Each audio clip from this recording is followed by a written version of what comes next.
How's it going, card fighters? I'm Gleaming Garmore, and this is Gleaming Card Lore, the series where I break down all my favorite stories from the planet Cray.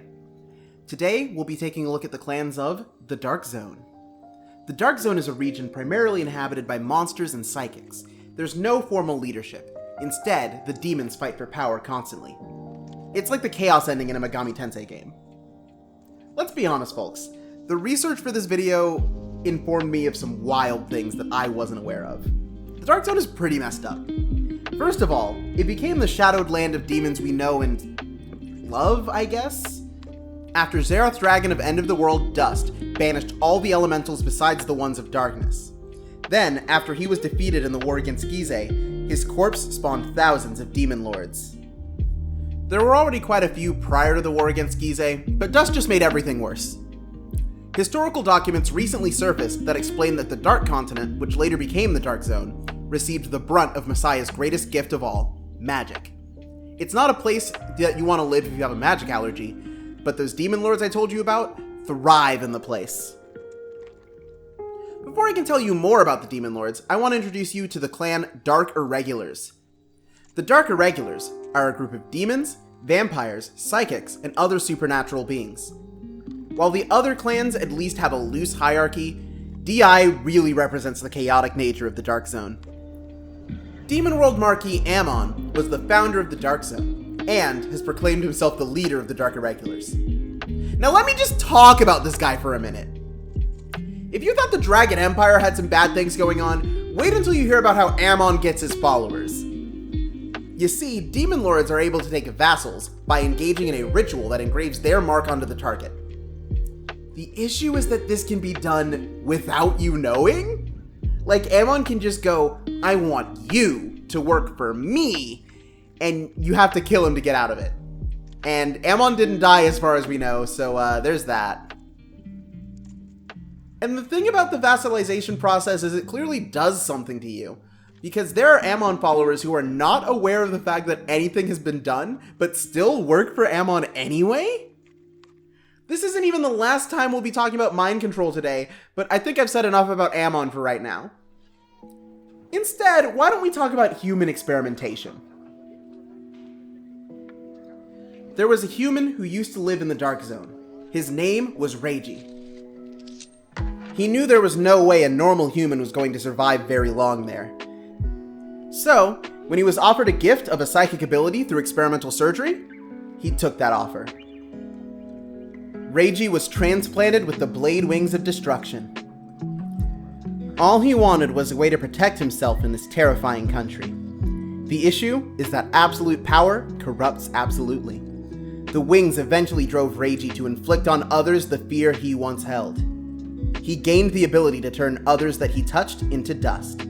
He could never hold anyone again. He would be alone because of this power he once longed for. At one point, he was burnt to ashes by a demon lord who he angered.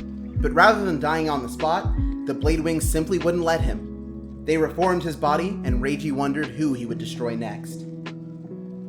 That poor man might have been the first with the power of the blade wings, but he definitely wouldn't be the last. Bladewing Rodbis and Sullivan were both forcibly experimented on in attempts to create a human that could rival Reiji in terms of ability. Rather than being imbued with Reiji's destructive power, they and the other Bladewing experiments received a variety of powers. Rodbis could become invisible, masking even her own mana. Sullivan could create psychic barriers.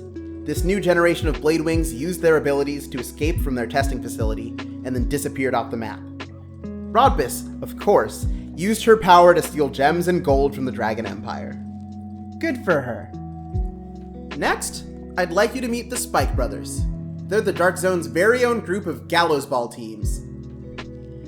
That's right, the very same game that the Diabolos boys are playing 3,000 years later. Gallows Ball is very similar to American football, but weapons and magical abilities are often employed. According to Cells Rhea from the Overdress website, firearms are not permitted to be fired directly at other players.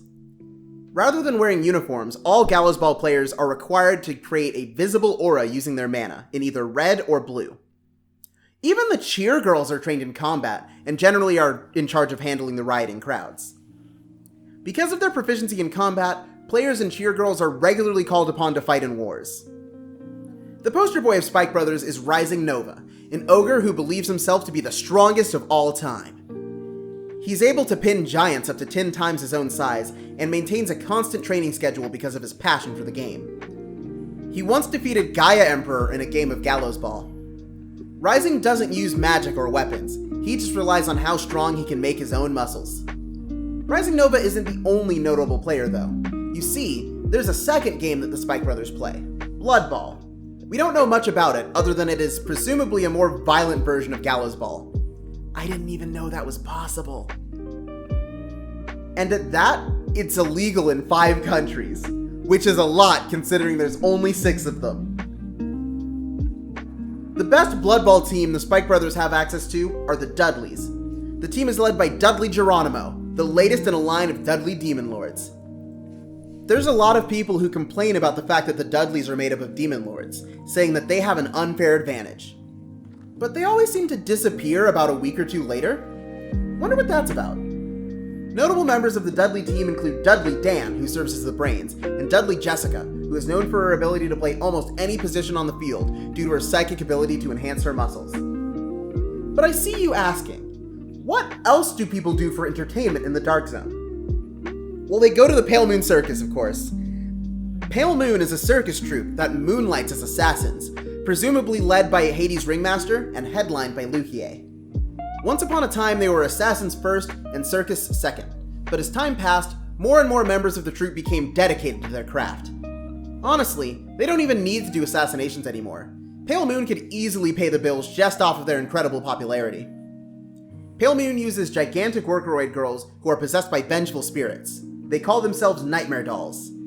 And how do they keep the Nightmare Dolls from attacking the audience members?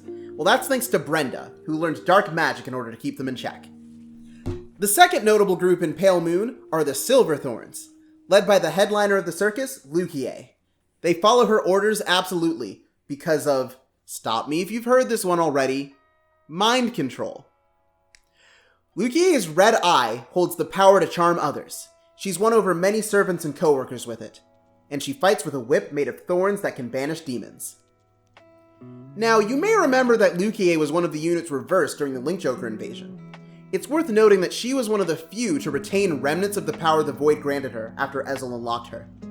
Some of the injuries she obtained during the war were unable to heal, and for the first time in centuries, she was showing signs of aging. Her hair turned stark white, and she fell back into a mentorship role rather than one at the center of the stage.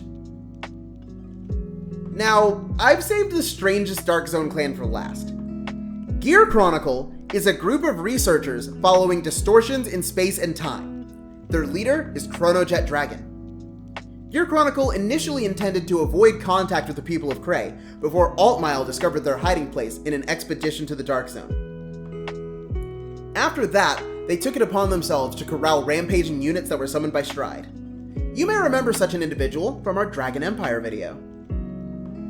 Earlier in their adventures, they came across a young Gear Dragon. This child was known as Chronodran, and little did he know, he was the very same Chronojet Dragon from a different time and place. As Chronojet had underlings look after Dran, he faced the largest distortion of all, coming from inside Gear Chronicle. Chronofang Tiger was a gear beast who would do anything to protect the planet Cray.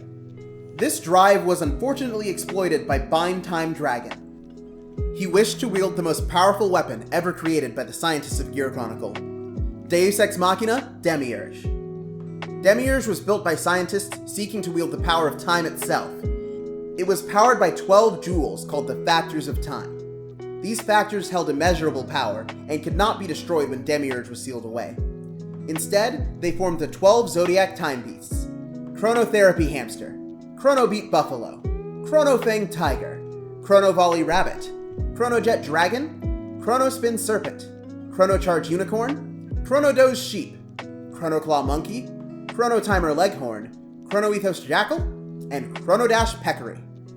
Bind Time Dragon ordered Chronofang to gather all 12 of them in one place, reawakening Demiurge.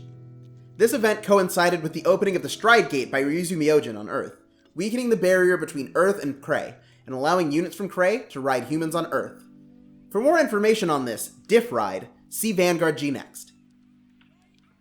That's all the clans for this week. The Dark Zone is such a place, isn't it, folks?